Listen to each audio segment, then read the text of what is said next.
Olá pessoal, nós vamos nesse momento estudar mais uma porção seleta da Palavra de Deus e hoje nós vamos trazer aqui um assunto muito interessante, muito profundo, e é um assunto que eu até acredito que seja de pouco conhecimento das pessoas. E nós vamos falar hoje sobre a novilha vermelha, que é chamada no original hebraico de Pará Adumá, e a importância do sacrifício desta novilha, e muito mais do que isso, a importância, o significado do seu sacrifício. Nós entendemos que tudo que está no Antigo Testamento, como diz a própria Sagrada Escritura, é sombra daquilo que viria no Novo Testamento.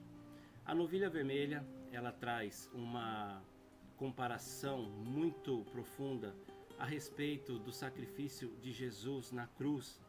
E nós entendemos que tudo aquilo que está relacionado no Antigo Testamento com relação a festas judaicas, com relação a sacrifícios, tudo isso nós entendemos que Jesus já realizou na cruz pelas nossas vidas. Como por exemplo, há muitas festas judaicas. Nós estamos vivendo nesse momento agora a comemoração onde os judeus estão em plena festa e estão celebrando o Yom Kippur, que é aquele momento de purificação, aqueles 10 dias que eles passam se purificando, passam moldando as suas vidas para um novo ano, que é o Rosh Hashanah, que é a mudança de ano.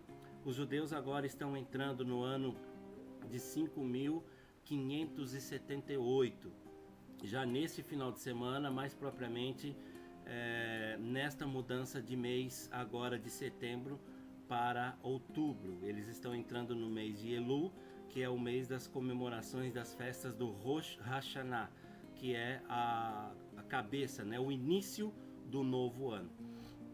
E nós sabemos que Jesus, ele é o nosso Yom Kippur, ele é a nossa purificação.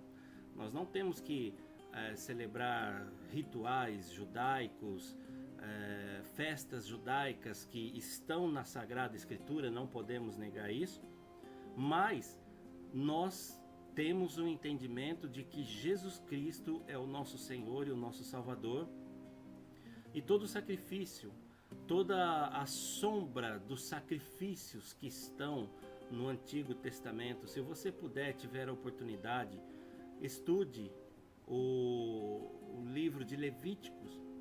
Levíticos, ele traz uma riqueza muito grande. Tem muita gente que não gosta, porque Levítico na verdade é um banho de sangue, né? Dentro dos rituais, dentro dos ensinamentos que ele nos traz. Então nós entendemos e vemos ali que é muito derramamento de sangue, é muita coisa que acontece ali, mas são profundos para o nosso ensinamento, para nós entendermos a trajetória de Jesus para nos salvar. E hoje nós vamos falar sobre a novilha vermelha. A novilha vermelha, ela tem um significado muito grande. Essa história da novilha vermelha, ela é pouco conhecida. São poucas as pessoas que já ouviram falar ou que têm conhecimento sobre o que esta novilha quer dizer, qual o significado para esta novilha, aliás, desta novilha na Sagrada Escritura, o que ela tem a ver, né, com Jesus Cristo. E hoje nós vamos examinar as Escrituras e vamos entender um pouco mais sobre esse assunto. Eu convido você que quiser aí na sua casa, você abra sua Bíblia comigo no livro de Números. No livro de Números é o livro de Bemidbar, livro de Números, capítulo 19. E acompanhe comigo esta leitura muito interessante da palavra de Deus. Então falou mais o Senhor a Moisés e a Arão, dizendo: Este é o estatuto da lei que o Senhor ordenou, dizendo: Diz aos filhos de Israel que tragam uma bezerra ruiva Alguma tradução vai aparecer bezerra ruiva e outras a novilha vermelha, que é a mesma coisa. Sem defeito, que não tenha mancha e sobre que não subiu jugo. E dareis a Eleazar o sacerdote e a atirará fora do arraial e se degolará diante dele. E Eleazar o sacerdote tomará o seu sangue com o seu dedo e dele espargirá para a frente da tenda da congregação 7 vezes. Então queimará a bezerra perante os seus olhos, o seu couro, a sua carne e o seu sangue e o seu esterco se queimará. E o sacerdote tomará pau de cedro e sopo e carmesim e os lançará no meio do incêndio da bezerra. E o sacerdote lavará os seus vestidos e banhará a sua carne em água, e depois entrará no arraial, e o sacerdote será imundo até a tarde. Também o que a queimou lavará os seus vestidos com água, e em água banhará a sua carne, e o imundo será até a tarde. E um homem limpo ajuntará a cinza da bezerra e a porá fora do arraial, num lugar limpo, e estará ela em guarda para a congregação dos filhos de Israel, para a água da separação. Expiação é. Então nós vemos aqui inicialmente esse texto que Deus ordenou a Moisés e a Arão. Arão era o Gadol Cohen, né, o sumo sacerdote, que eles pegassem uma novilha vermelha ou uma bezerra ruiva, como queira, e a levassem fora do arraial. E fora do arraial, que essa bezerra fosse sacrificada. Mas o interessante é que quem iria sacrificar essa novilha não era o sacerdote. Essa novilha seria sacrificada na frente do sacerdote Eleazar, que era filho de Arão. E Arão, nós entendemos, segundo a Escritura Sagrada, que Arão, ele já não estava mais, ele já estava preparando o caminho para o seu filho Eleazar assumir o sacerdócio, porque, de acordo com as Escrituras Sagradas, Arão, ele cometeu aquele pecado, aquele erro, quando Moisés subiu no monte para pegar as tábuas da lei, que ali ele ficou 40 dias e 40 noites. Quando Moisés desceu do monte, a palavra do Senhor diz que lá embaixo, no pé do monte, no arraial, havia uma festa. E era um som de festa que eles ouviram de longe. E quando eles foram se aproximando, eles viram que um bezerro de ouro havia sido levantado. E Arão, com o consentimento de Arão, eles pegaram as joias, os ouros que o povo tinha nas mãos, e ali eles confeccionaram um bezerro de ouro. E esse bezerro, eles adoraram esse bezerro, e ainda mais, eles diziam que esse bezerro foi o Deus que os tinha livrado do cativeiro do Egito. Então Moisés, a Bíblia diz que a ira no coração de Moisés foi muito grande, e Moisés, ele atirou aquelas pedras, aquelas tábuas de pedra que estavam em suas mãos, ele atirou no chão e elas se quebraram.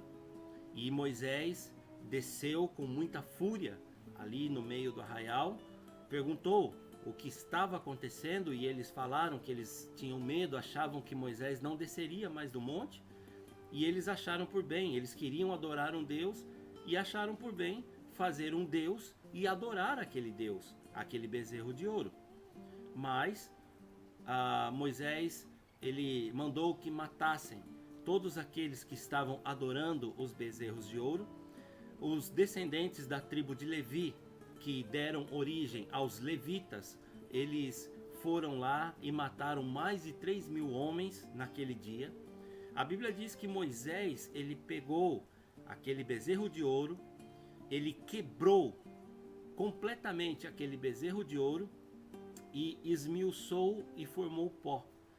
Ele colocou o pó daquele bezerro na água e fez com que aquelas pessoas que estavam adorando aquele bezerro, eles bebessem aquela água cheia daquele pó de ouro. E essa foi a sentença deles.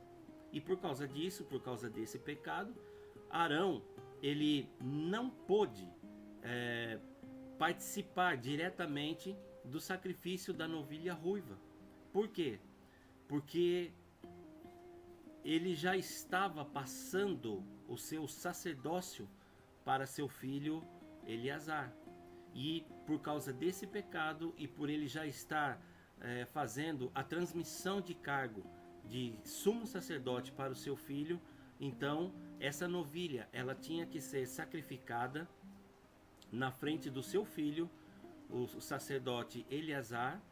E Eleazar, ele já estava pronto, vamos dizer assim, para que assumir aquela posição de sacerdote que estava sendo, não vamos dizer deixada pelo seu pai, mas que estava sendo já de alguma forma indicada que seu pai, num espaço muito breve de tempo, deixaria o sacerdócio.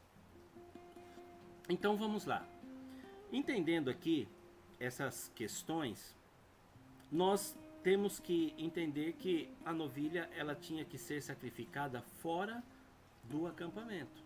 Ela não poderia ser sacrificada dentro do acampamento.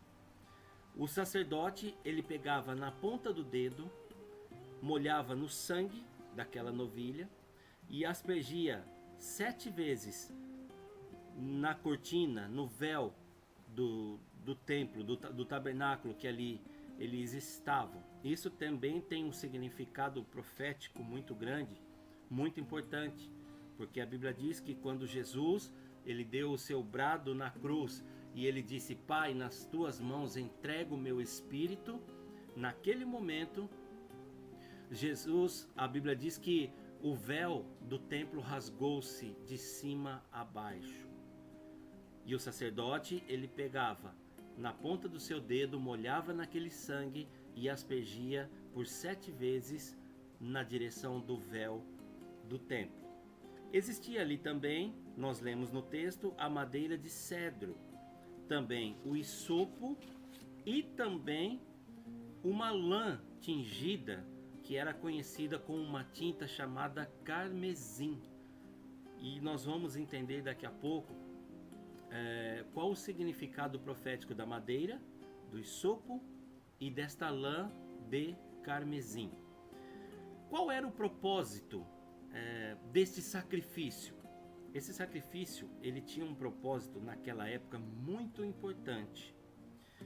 Toda pessoa que tocasse ou que tivesse algum tipo de contato com algum corpo morto, que fosse ser humano ou que fosse um animal, ele era considerado, algumas versões bíblicas dizem imunda. Essa versão que eu li aqui, Almeida Revista e Corrigida, ela diz que a pessoa era considerada imunda. Algumas versões vai aparecer escrito impura, que no final vai ser praticamente a mesma coisa.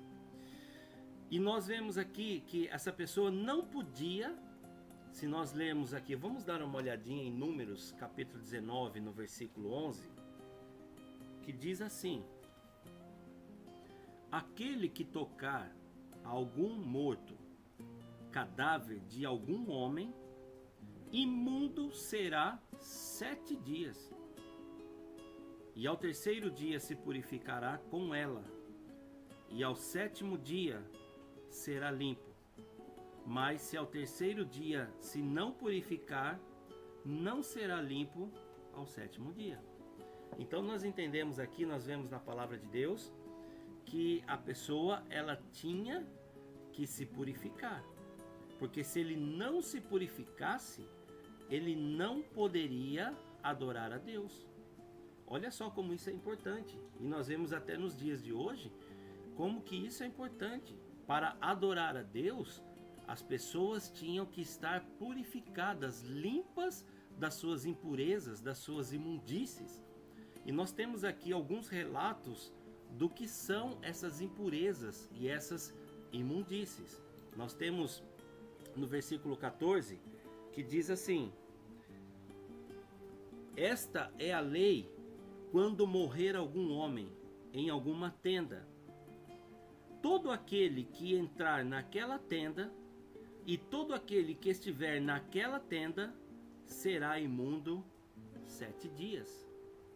Olha só o que diz a respeito dos utensílios.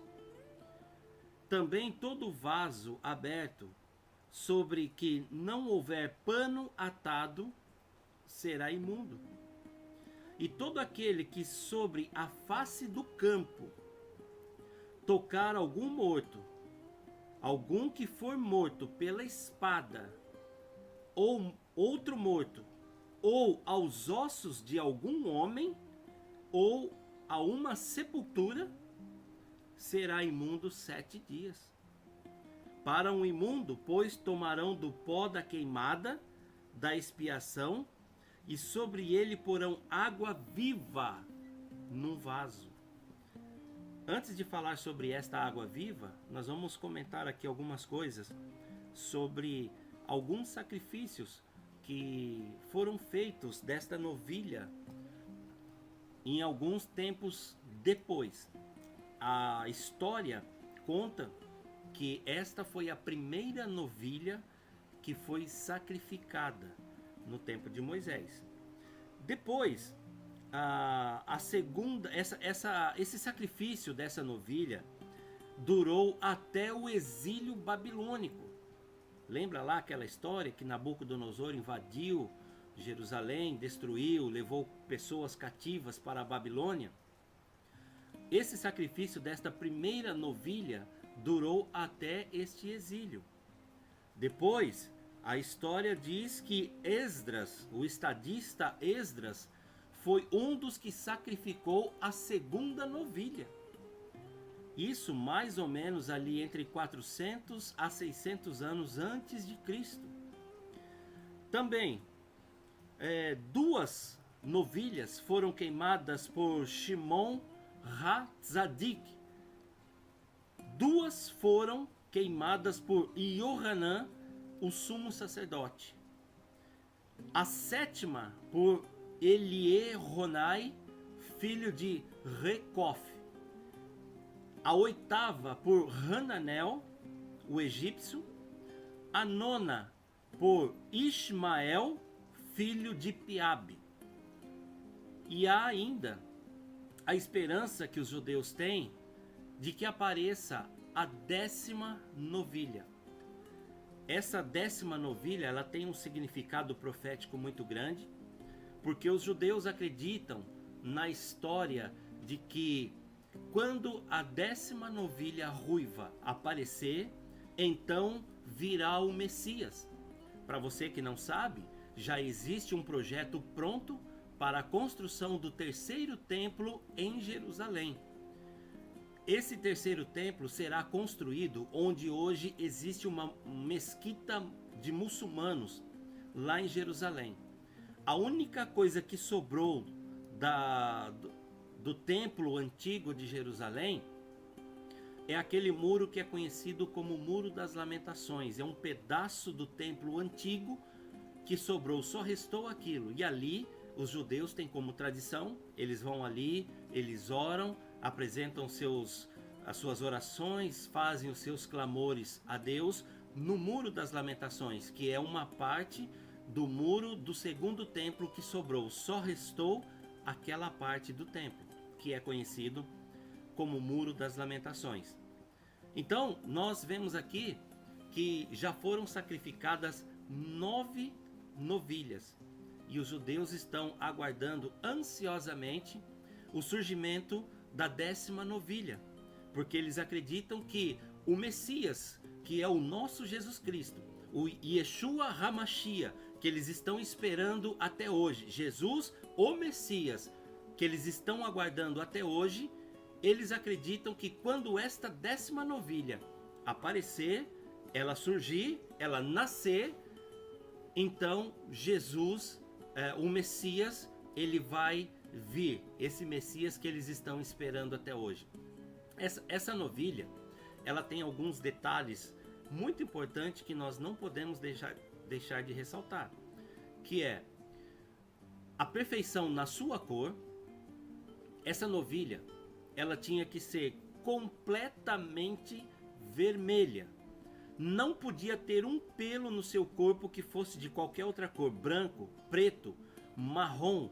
Essa novilha tinha que ser completamente vermelha ou ruiva, né? Da maneira que cada um quiser entender.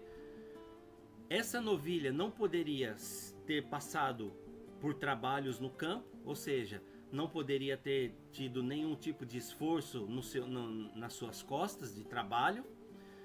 Essa novilha, ela tinha que ser uma novilha virgem, porque senão ela não era novilha, ela seria uma vaca, né? Para que ela fosse uma novilha, ela teria que ser um animal em que não havia sido ainda copulado com nenhum touro. Essas são as perfeições que essa novilha tinha que apresentar. E tudo isso formava um ritual que é chamado pelo povo judeu de Mei Nidá, que são as águas da purificação. Quando eles queimavam esta novilha e eles colocavam ela em cima daquele altar para ser queimada fora do arraial, não podia ser dentro do arraial, tinha que ser fora. Essa novilha, ela era queimada fora do arraial. As suas cinzas, depois que ela fosse toda queimada, durante o tempo que ela estava sendo queimada, o sacerdote, ele pegava o pau de cedro, lembra da história do pau de cedro? Ele pegava o pau de cedro e ele amontoava, enquanto aquela novilha estava queimando, ele amontoava as suas vísceras, o seu esterco, e ele ia juntando para que tudo fosse completamente queimado. Depois ele pegava o isopo e jogava dentro daquele fogo, junto com aquela mistura que nós falamos aqui, aquela lã tingida com o carmesim. Tudo isso era lançado no fogo e tudo isso se transformava em cinzas. Depois que tudo isso acontecia, quando este fogo cessava, agora você imagina o tempo que isso não demorava, quanto tempo não ficava ali aquele fogo e eles mantendo aquele fogo aceso para que aquela novilha fosse completamente queimada. Quando o fogo cessava e aquelas brasas, enfim, aquilo ali se esfriava, eles pegavam as cinzas daquela novilha e colocavam sobre a água. Mas nós lemos um texto aqui que fala que esta água tinha que ser água viva. O que é água viva? Isso está se referindo à água de chuva, tinha que ser ou água de chuva ou água que saísse de alguma fonte natural. Tá certo? Então nós entendemos aqui que esta água viva também tem um significado muito importante no ritual da purificação. Essa Mei Nidá, que é águas da purificação, dentro desse ritual da novilha vermelha, dessa queimada que eles faziam com essa novilha vermelha, tudo isso tinha um significado. Olha só, será que a água viva, a gente falando de água viva, você não lembra de nada? Você não consegue imaginar alguma coisa? É claro que sim. Porque nós que amamos a palavra de Deus, quando fala de água viva, automaticamente nós já associamos ao nosso grande mestre e Senhor Jesus Cristo.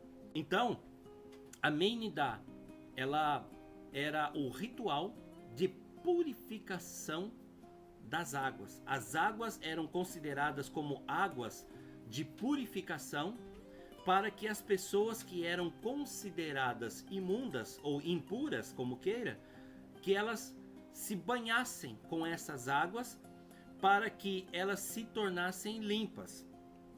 E há um fato muito interessante aqui, que essa água ela era misturada nas cinzas e a novilha ela era, depois que ela foi totalmente queimada, eles pegavam as cinzas, misturavam em água viva, tá? Que era água de chuva ou água de alguma fonte natural. E a pessoa que não se purificasse, olha só como que isso é importante. A pessoa que não se purificasse com essa água, com esta Mei Nidá, ela era considerada imunda, impura. E um detalhe importante, ela não podia nem entrar no templo. Sabe por quê? Porque, vamos dar uma olhadinha aqui no versículo de número 20. O que o versículo fala a respeito da pessoa que entrava no templo e não se purificava.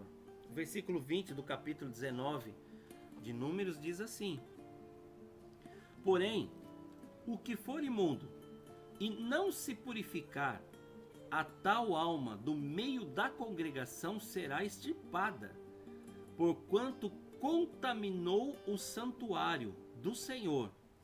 A água de separação sobre ele não foi espargida, imundo é. Olha só que coisa profunda. A pessoa que não se purificasse com essa água, ela não podia entrar nem no templo. Na sua versão aí pode ser que apareça a palavra, não vai aparecer templo, vai aparecer santuário. E a pessoa que ela não se purificasse, ela contaminava com morte o santuário. Por isso que a pessoa ela tinha que se purificar. A pessoa que tivesse contato com algum corpo morto tinha que se purificar. A pessoa tinha que ser lavada com esta água que era chamada água da purificação.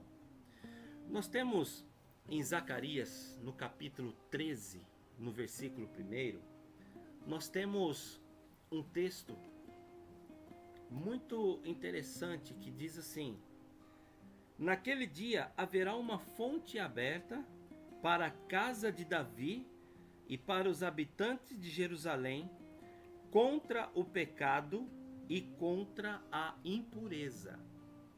Esse texto aqui de Zacarias, ele está se referindo principalmente às mulheres. Agora nós vamos tratar de um assunto que é um pouquinho, vamos dizer, um pouquinho chato, né, de falar sobre isso, mas nós temos que falar para que o texto fique bastante esclarecido. Esse texto de Zacarias fala a respeito de pecado contra a impureza. E nós encontramos na palavra de Deus que a mulher, nos dias da sua separação, ou seja, nos dias do seu ciclo menstrual, a mulher era considerada impura. Por que ela era considerada impura? Porque existe uma explicação muito interessante, muito profunda nisso.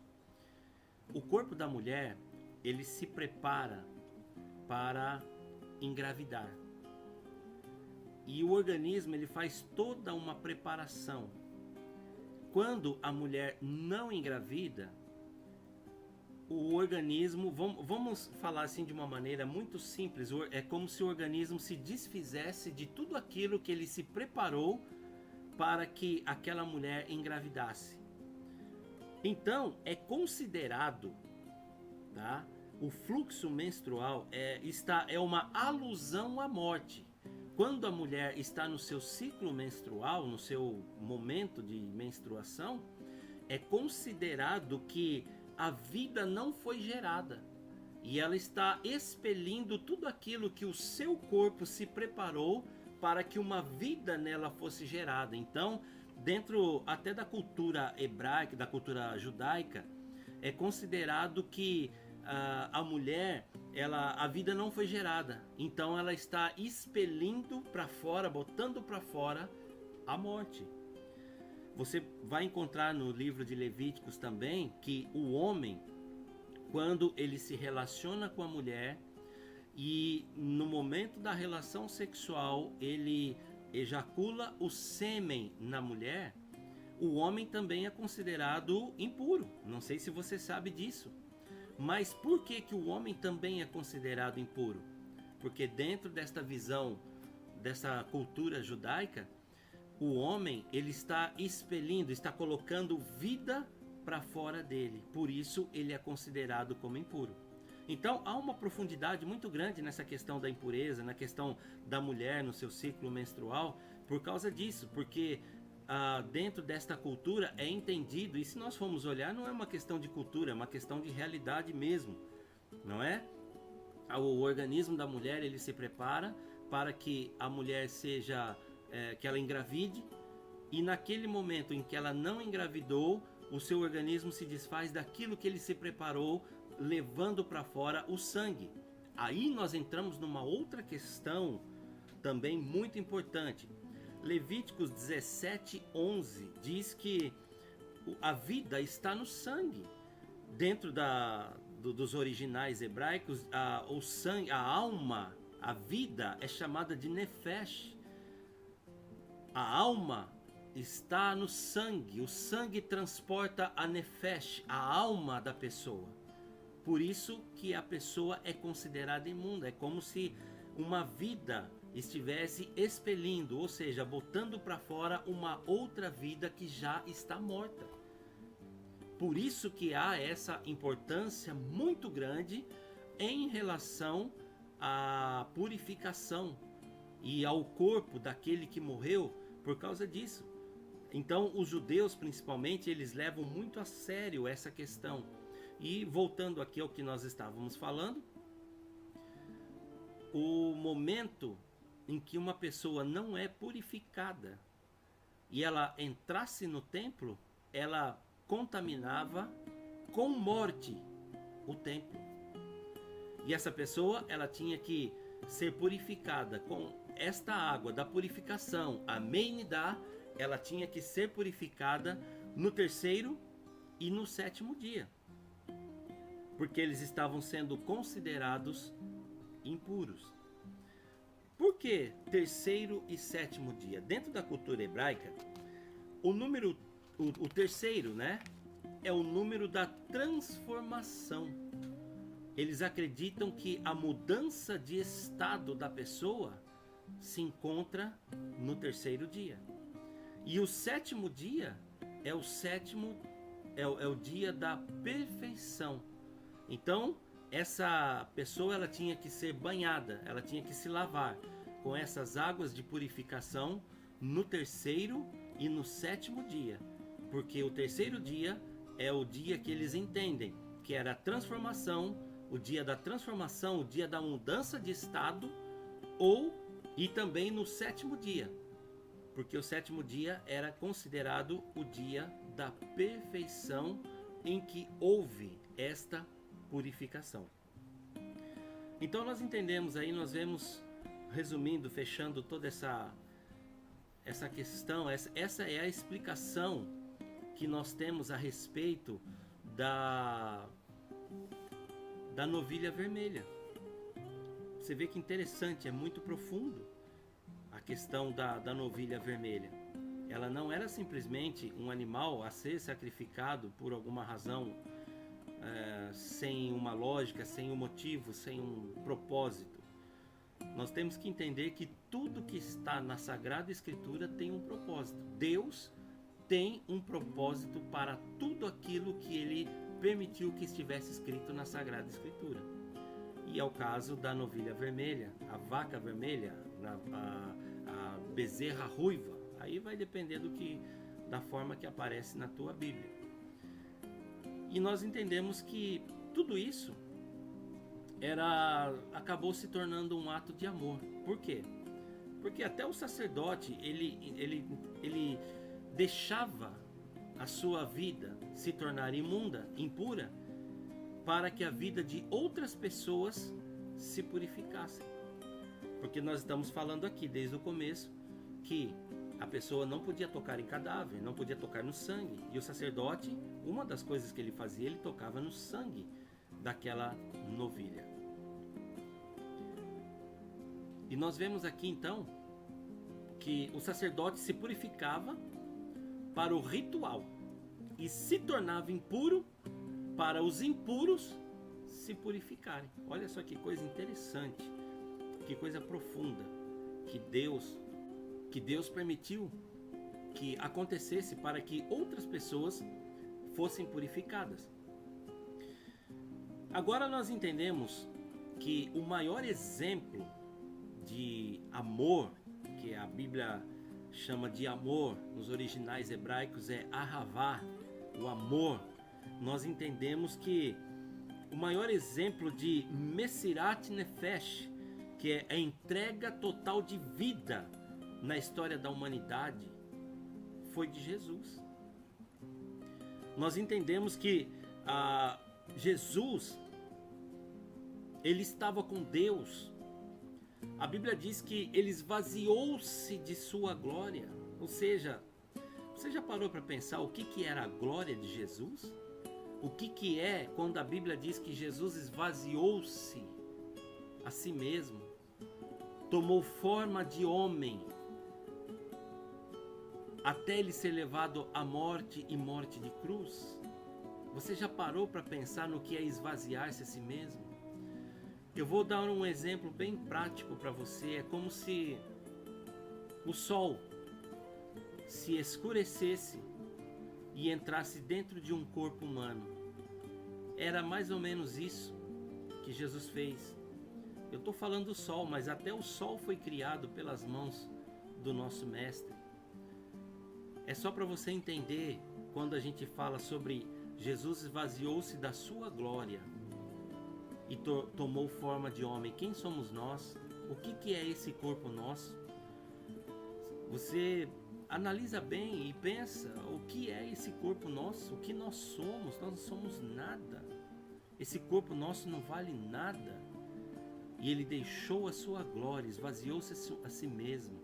A palavra do Senhor diz que ele não teve por usurpação ser igual a Deus. Ele desceu nessa terra para manifestar o reino de Deus. Ele dizia, eu e o Pai somos um. Em tudo Jesus, ele mostrava ao Pai. Em tudo Jesus, ele mostrava a Deus como sendo maior do que ele. Agora, por que tudo isso? Porque Jesus, ele é a nossa novilha vermelha. Quando o texto fala que Jesus estava lá no Gólgota, e a Bíblia diz que ele orava intensamente e o seu suor tornou-se em grandes gotas de sangue. Quando aqueles homens chegaram ali junto com Judas Iscariotes para prendê-lo, Jesus já estava com a sua roupa toda manchada de sangue. E ali ele já começou a ser espancado.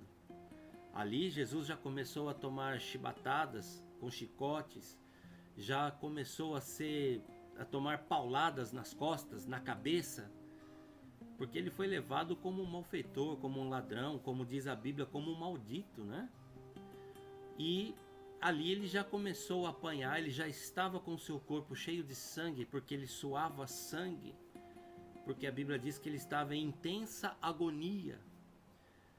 E no momento que ele foi condenado, depois de passar ali a madrugada toda, vai para cá e vem para lá, e um fala uma coisa, outro fala outra, quando saiu a sua sentença para que ele fosse condenado à morte de cruz, soldados pegaram uma coroa de espinhos e enterraram na sua cabeça. A gente tem aquela ideia daquela coroinha que a gente vê nos filmes, né? Mas era uma coroa toda cheia de espinhos, espinhos grandes. E aquela coroa não foi colocada na cabeça de Jesus, ela foi enterrada na cabeça dele. Então Jesus, ele vertia sangue da cabeça aos pés, porque ele já vinha apanhando a madrugada toda, tomando chibatadas e pancada.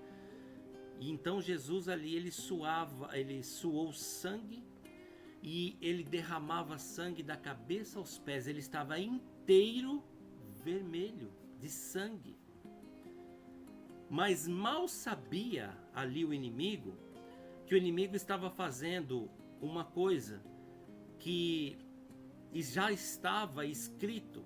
Eu vou ler um texto para vocês aqui, que se encontra no primeiro livro das Crônicas, no capítulo 20, no versículo 2. Eu vou ler esse texto para você, e você vai entender o que eu quero dizer. Que diz assim, primeiro Crônicas, capítulo 20 e versículo de número 2. Eu vou ler o versículo 1 também para você entender, acompanhar aqui a nossa linha de raciocínio. Aconteceu, pois, que no decurso de um ano, no tempo em que os reis costumavam sair para a guerra, Joabe levou o exército e destruiu a terra dos filhos de Amon. E veio e cercou a Rabá. Porém Davi ficou em Jerusalém, e Joabe feriu a Rabá e a destruiu. Agora veja só o que diz o versículo 2. E Davi tirou da cabeça do rei a coroa deste e achou nela o peso de 1 talento de ouro, e havia nela pedras preciosas, e foi posta sobre a cabeça de Davi, e levou da cidade muito grande despojo. O que isso quer dizer? Naquele tempo, segundo alguns historiadores, era costume dos reis que venciam a guerra. O rei que perdia a guerra, ele tirava a coroa da sua cabeça e botava aquela coroa na cabeça do rei que o havia vencido. E esta já foi uma alusão a respeito do reino de Satanás sendo passado. No momento ali em que Jesus estava todo ensanguentado, quando eles pegaram aquela coroa de espinho e botaram na sua cabeça, enterraram aquela coroa na sua cabeça, naquele momento, o reino de Satanás estava sendo entregue ao nosso Senhor Jesus Cristo. Mal sabia ele que ele estava fazendo aquilo achando que ele estava judiando de Jesus, que ele estava maltratando Jesus. Mal sabia ele que ele estava entregando a coroa dele, uma coroa nojenta, uma coroa de espinhos, ele estava entregando a Jesus. E Jesus iria fazer daquele reino das trevas, ia arrancar do reino das trevas que ele estava recebendo naquele momento aquela coroa, ele ia arrancar desse reino vidas que a sociedade já não dava mais nada, que até nos dias de hoje, vidas que estão ainda no reino das trevas, quando olharem para Jesus, o autor e o consumador da nossa fé, eles verdadeiramente serão salvos. Essa coroa que foi colocada na cabeça do rei Davi, segundo algumas traduções, diz que esta coroa era de ouro maciço e pesava 35 quilos. Olha só, agora você imagina uma coroa de 35 quilos de ouro puro, ouro maciço, sendo colocado na cabeça dele.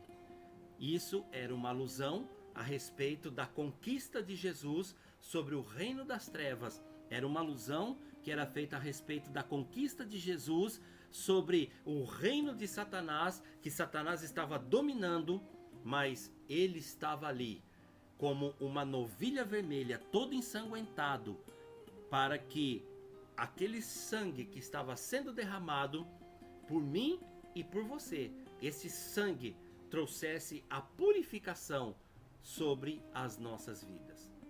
Que maravilhoso, não é? Então nós entendemos que quando a cruz foi passada na cabeça de Jesus, foi enterrada na sua cabeça, ali o próprio Satanás estava decretando a derrota do seu reino, a perda do seu reino para Jesus Cristo. Eu falei para vocês sobre a madeira que foi usada lá no sacrifício da novilha vermelha, que era a madeira de cedro. Esta madeira, ela traz uma representação sobre a cruz. A madeira, ela era colocada no meio daquele sangue e ali ela revolvia toda aquelas coisas que estavam no meio ali daquele fogo, e ela ficava toda manchada de sangue. E nós sabemos que quando Jesus morreu na cruz, o seu sangue vertia sobre a madeira. O sangue de Jesus escorria sobre aquela madeira da cruz. O hisopo era usado para espargir o sangue. Quando o sacerdote ele molhava aquele hisopo, que era um vegetal muito macio, semelhante ao algodão, e ele molhava aquele hisopo no sangue e ele aspergia sobre o povo, para que as pessoas fossem purificadas dos seus pecados. E o carmesim era uma mistura de tinta vermelha num novelo de lã. Agora eu vou mostrar para você na Bíblia a relação da madeira, do hisopo e do carmesim em relação à cruz de Cristo. Se você puder, abra sua Bíblia comigo no Evangelho segundo escreveu João, no capítulo 19. João, no capítulo 19, nós vamos encontrar aqui uma passagem sobre os momentos finais de Jesus na cruz, que diz assim a palavra do Senhor. João 19, versículos 28 ao 30, que diz assim: Depois, sabendo Jesus que todas as coisas estavam terminadas, para que a escritura se cumprisse, disse: Tenho sede. Estava, pois, ali um vaso cheio de vinagre. Olha só o carmesim aparecendo aí, ó. Encheram de vinagre em uma esponja e pondo-a, olha só que interessante, num hisopo, lhe chegaram à boca. E quando Jesus tomou o vinagre, ele disse aquela famosa frase que foi traduzida para o grego como tetelestai, que é está consumado. Mas na verdade Jesus ele não disse tetelestai, porque Jesus não falava grego, Jesus falava aramaico. Jesus, no momento em que pegaram aquele vinagre, molharam numa esponja, pegaram, botaram aquilo no hisopo e levaram até a cruz de madeira que ele estava pregado. Quando colocaram na boca dele, ele disse, Kulá vaiet. Jesus falava em aramaico. Ele disse, está consumado. Ele disse, Kulá vaiet. Está consumado. Porque todas as coisas, como nós lemos no texto, para que se cumprisse a escritura, já estava acontecendo ali. E naquele momento em que Jesus disse esta frase, está consumado, a partir daquele momento, a Bíblia diz que ele entregou o seu espírito. O véu do templo rasgou-se de alto a baixo. Eu gosto muito de falar sobre isso, porque o véu, ele representava aquele bloqueio que havia entre o ser humano e Deus. Jesus, ele quebrou o bloqueio. O véu do templo, ele era um véu que ele tinha uma espessura muito grossa. Segundo alguns historiadores, o véu ele tinha aproximadamente 12 centímetros de espessura. Era um material muito grosso. Por quê?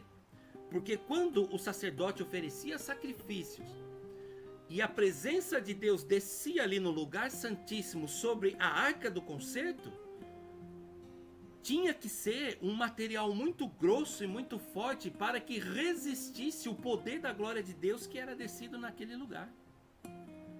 Então, quando este véu rasgou-se de alto a baixo, alguns historiadores dizem que o véu ele era tão grosso que precisava pelo menos alguns cavalos que puxasse de um lado e outros de outro para que esse véu se partisse, porque em mãos humanas era impossível partir aquele véu. E a Bíblia diz que sem mãos humanas o véu rasgou-se de cima a baixo.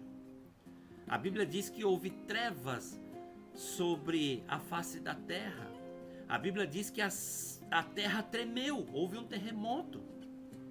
A Bíblia também diz que as pedras se fenderam e que os sepulcros de homens, pessoas santas que haviam falecido há muito tempo atrás, eles se abriram e esses homens foram vistos andando sobre a cidade santa. Olha só que coisa maravilhosa que aconteceu quando a nossa novilha vermelha entregou a sua vida e o seu sangue naquela cruz. Olha só que coisa maravilhosa. E a palavra de Deus, e essas passagens que eu disse aqui se encontram no livro de Mateus, no capítulo 27, versículos 51 a 53. Você pode ler lá e você vai encontrar 51 a 52. E você vai encontrar essas passagens, esses relatos que eu acabei de falar para você. Então nós já estamos aqui concluindo a nossa meditação desse dia. Mas eu ainda quero falar algumas coisas. O versículo 9 do capítulo 19 de Números, você pode até achar que não, mas ele é profético. Nós vamos voltar lá e nós vamos mostrar para você que o versículo 9 ele ainda traz algumas revelações. Olha só o que eu vou ler para você. O versículo 9 diz assim: e um homem limpo ajuntará a cinza da bezerra e a porá fora do arraial. Olha só, um homem limpo vai ajuntar as cinzas da bezerra e vai levá-lo para fora do arraial, num lugar limpo, e estará ela em guarda para a congregação dos filhos de Israel, para a água da separação. Expiação é. Engraçado que a gente lê assim a Bíblia e a gente passa por cima das coisas e não observa esses detalhes. Então aqui está dizendo que um homem considerado limpo vai pegar as cinzas da novilha, vai levar para fora do arraial, vai colocar as cinzas da novilha num local limpo. Olha só que interessante. E ela vai ser guardada. Agora vamos ver aqui, será que não tem nenhuma comparação, já que nós estamos comparando a novilha vermelha com Jesus? Será que não tem nenhuma comparação nisso também? Eu convido você, abra sua Bíblia comigo no Evangelho segundo escreveu Mateus, no capítulo 27, versículos 57 a 60. Tem um relato muito interessante aqui. Aí você eu vou ler para você aqui Mateus 27, de 57 a 60. E ao mesmo tempo você vai associando o que eu estou lendo com o homem limpo lá de Números 19, 9. E você vai ver que não são coincidências. são coisas que estão na Bíblia que às vezes a gente não consegue enxergar. Então 27:57 de Mateus diz assim: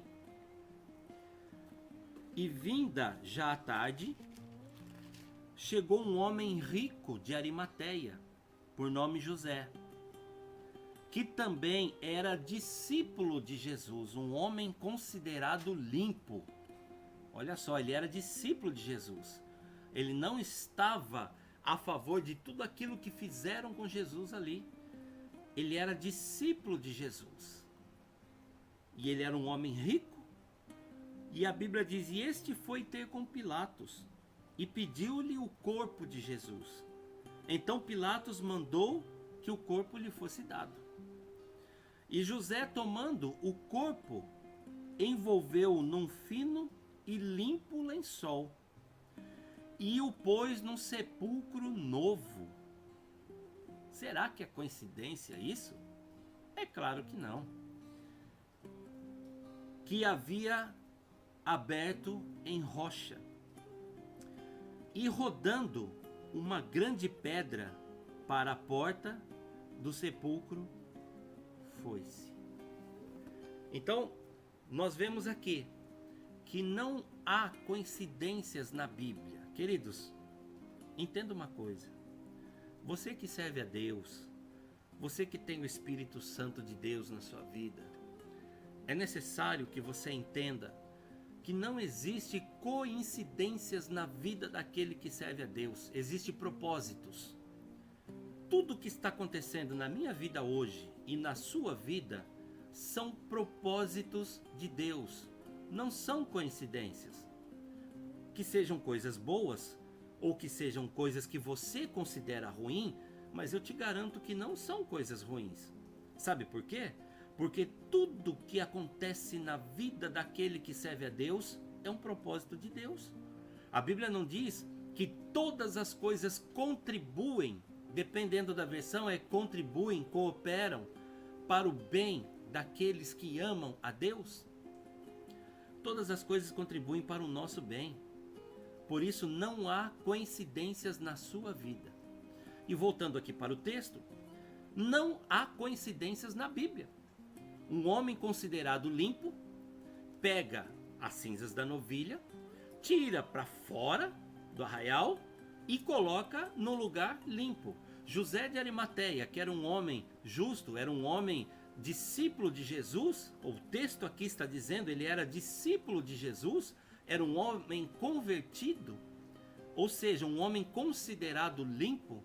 Ele pediu, foi até Pilatos, pediu o corpo de Jesus, envolveu o corpo de Jesus no lençol limpo, tirou para fora da cidade e colocou o corpo de Jesus numa sepultura nova, um lugar limpo.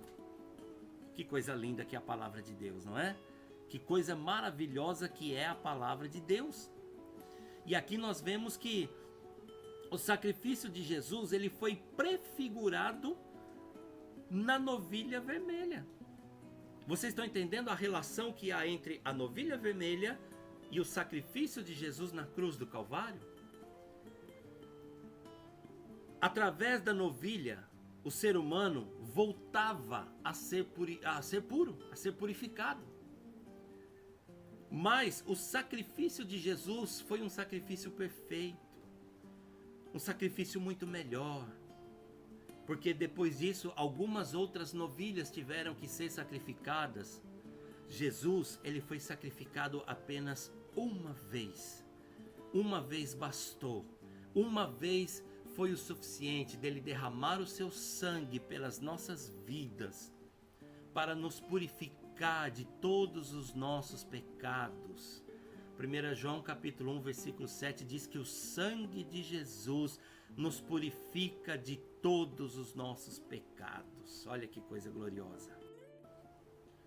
E nós encontramos ainda no livro de Hebreus, no capítulo 9, versículos 13 e 14, e também nos versículos 23 e 24. Se você quiser acompanhar a leitura aí na sua casa, você pode começar do versículo 11, 12, 13 e 14, 23 e 24, que fala desse sacrifício perfeito de Jesus, que ele subiu no tabernáculo não feito por mãos humanas, mas no tabernáculo eterno, lá na presença de Deus, onde ele depositou o seu próprio sangue, onde ele consumou a redenção das nossas vidas contra todo pecado.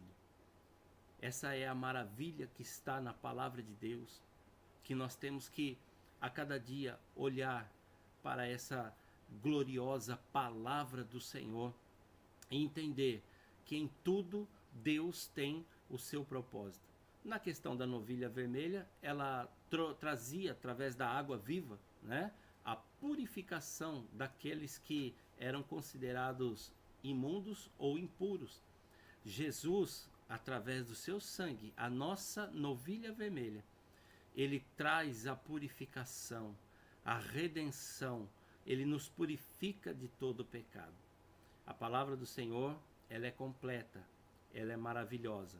Então, concluindo aqui esse estudo de hoje, examinando as Escrituras, nós encontramos que Jesus Cristo, ele é o nosso Yeshua Ha Pará Adumá Teminá, ou seja, Jesus, a novilha vermelha perfeita.